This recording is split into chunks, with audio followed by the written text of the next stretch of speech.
Hi friends, आज हूँ शेर करीश तमारी साथे शियाळा स्पेशल दाना मुठियाનું શાક બનાવવાની રેસીપી। તો અહીંયા ફ્રેશ તુવેરના દાણા લઈ લીધા છે 1 કપ મેં। પહેલા આપણે ગ્રીન પેસ્ટ બનાવી લઈશું। અહીંયા 4 થી 5 લીલા મરચાં લઈ લઈશું, 3 થી 4 કરી લસણની લઈશું, 2 ચમચી લીલું લસણ પણ લઈશું। આપણે તમારે સ્કીપ કરવું હોય તો સ્કીપ બી કરી શકો છો, લીલું લસણ એડ કરો તો સૂકું સ્કીપ કરી લેજો। દાણા લઈ લઈશું લીલા 1 કપ જેટલા, તે પણ એડ કરી દઈશું।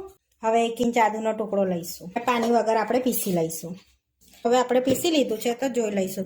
આ રીતની પેસ્ટ બનાવી લેવાની છે, અંદર એડ કરવાની કચરી। આપણે મુઠિયાનો લોટ બાંધી લઈશું। તો 1 કપ આપણે મેથી લઈશું। તો અહીંયા ધોઈને મેં મેથી લઈ લીધી છે 1 કપ। મેથી લીધી છે જે માપથી એ જ માપથી આપણે બેસન લઈશું 1 કપ। હળદર એડ કરીશું, અડધી ચમચી ગરમ મસાલો એડ કરીશું, સ્વાદ પ્રમાણે મીઠું, લાલ મરચું એડ કરીશું, થોડો અજમો એડ કરીશું હાથેથી ક્રશ કરી, 1 ચમચી ખાંડ એડ કરીશું જેથી બધા ટેસ્ટને બેલેન્સ કરશે, 1 ચમચી લીંબુનો રસ એડ કરીશું। હવે આપણે 1 પરી તેલ એડ કરીશું મોટી, જેથી આપણે મુઠિયા ચડ્યા પછી બી સોફ્ટ લાગે। ચપટી સોડા એડ કરીશું જેથી ફૂલીને ડબલ થઈ જશે આપણે મુઠિયા, એટલે સાઈઝમાં નાના વારીશું। હવે બધું મિક્સ કરી દઈશું સરસ એવું। અને આપણે લોટ બાંધવાનો છે, તો મુઠિયાનો લોટ બહુ ઢીલો નથી બાંધવાનો, આમ થોડોક કઠણ રાખવાનો છે આપણે। હવે આપણે એની અંદર થોડુંક પાણી એડ કરીશું। તો 2 ચમચી જેવું પહેલાં પાણી એડ કરવાનું છે, પછી જરૂર પડે તો જ એડ કરવાનું છે, નહીં તો નહીં એડ કરવાનું। તો આપણે જરૂર નથી પડી પાણીની, 2 ચમચી જેટલું થઈ ગયું છે। આ રીતના આપણે કઠણ લોટ બાંધી લેવાનો છે। હવે સેજ તેલવાળો હાથ કરીને આપણે મુઠિયાનો શેપ આપી દઈશું। તો આ રીતે આપણે નાની સાઈઝમાં બોલ્સ વાળીશું, થોડોક લોટ લઈ લઈશું અને આ રીતના આટલી સાઈઝમાં બોલ વાળીશું, બહુ મોટા નહીં વાળીએ, મીડિયમ સાઈઝ વાળી। હવે આપણે આટલી સાઈઝમાં બધા મુઠિયા વાળી લીધા છે। હવે આપણે દાણા બાફવા મૂકી દઈશું। હવે આપણે અહીં આગળ એક પેનમાં 1 પરી તેલ લઈ લઈશું। હવે તેલને આપણે ગરમ થવા દઈશું। અહીંયા આપણું તેલ ગરમ થઈ ગયું છે, થોડી હળદર એડ કરીશું અને દાણા એડ કરી દઈશું અને દાણાને શેકી લઈશું પહેલાં। હવે આપણે એની અંદર પાણી એડ કરીશું। તો અહીંયા દાણાને બોઇલ કરવા માટે આપણે 2 કપ પાણી એડ કરીશું ને બીજો 1 કપ। હવે થોડુંક મીઠું એડ કરીશું આપણે એની અંદર, જેથી ફટાફટ આપણે દાણા બોઇલ। હવે એક ઉભરો આવવા દઈશું આપણે। હવે આપણે એક ઉભરો આવી ગયો છે, તો હવે જે આપણે બોલ્સ બનાવ્યા હતા ને એ અંદર એડ કરી દેવાના છે। તો એક ઉભરો આવ્યા પછી જ એડ કરવાના છે, તો જોડે જોડે એ પણ બફાઈ જશે। આ રીતે આપણે એક એડ કરી દેવાના છે। તમે છૂટા પણ બાફી શકો છો, અને આ રીતે એડ કરો તો બે જોડે સરસ બફાઈ જાય છે। એક ઉભરો આવ્યા પછી જ એડ કરવાનો છે અંદર મુઠિયાને, નહીં તો પછી છે ને અંદર પાણીમાં જઈને છૂટા પડી જશે। ઉભરો આવ્યા પહેલાં આપણે એડ કરીશું ને તો 1 થી 2 મિનિટ માટે આપણે ફાસ્ટ ગેસ એને થવા દઈશું।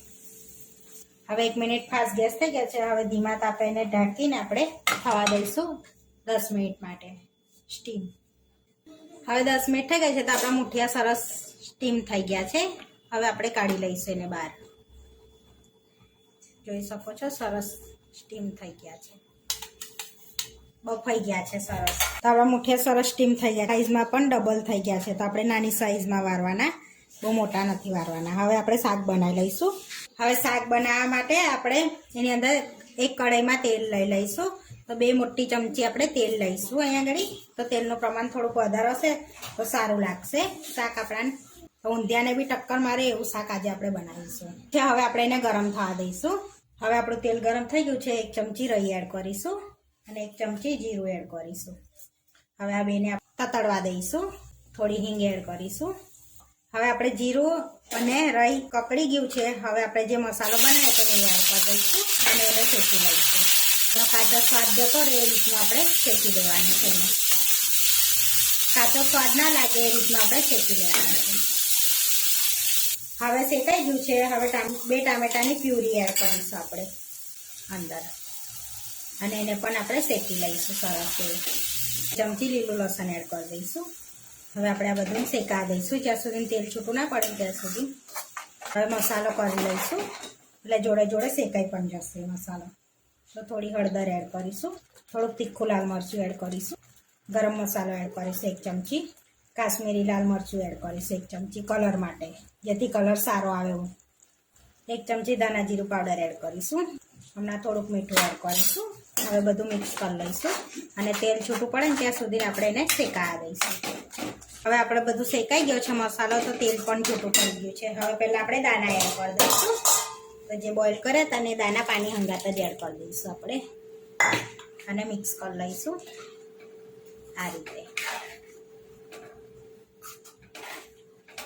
તો આપણે પાણી હંગાત જ એડ કરી દીધા છે દાણાને. તો હવે આપણે પાણી અંદર એડ નહીં કરીએ. હવે થોડુંક આપણે મીઠું એડ કરી દઈશું. તો અહીંયા મીઠું એડ કરી દઈશું આપણે. તો તમે આની અંદર ઊંધિયાનો મસાલો પણ એડ કરી શકો છો. 1 ટેબલ સ્પૂન ઊંધિયાનો મસાલો એડ કરી દેવાનો. જે આપણે મુઠિયા કાઢ્યા હતા ને એ એડ કરી દઈશું અંદર આ રીતે. હવે મિક્સ કરી લઈશું અને હવે આપણે ઢાંકીને એને 5 થી 7 મિનિટ સુધી કૂક થવા દઈશું, જેથી બધાને મસાલો ભળી જાય એકબીજાને. 5 થી 7 મિનિટ થઈ ગયું છે. તો હવે આપણે શાકને ચેક કરી દઈશું. સરસ આપણો રસો પણ ઠીક થઈ ગયો છે. તો હવે ઉપરથી આપણે ધાણા એડ કરી દઈશું આ રીતે. હવે મિક્સ કરી લઈશું શાકને આપણે આ રીતે. સર્વ કરી લઈશું શાકને.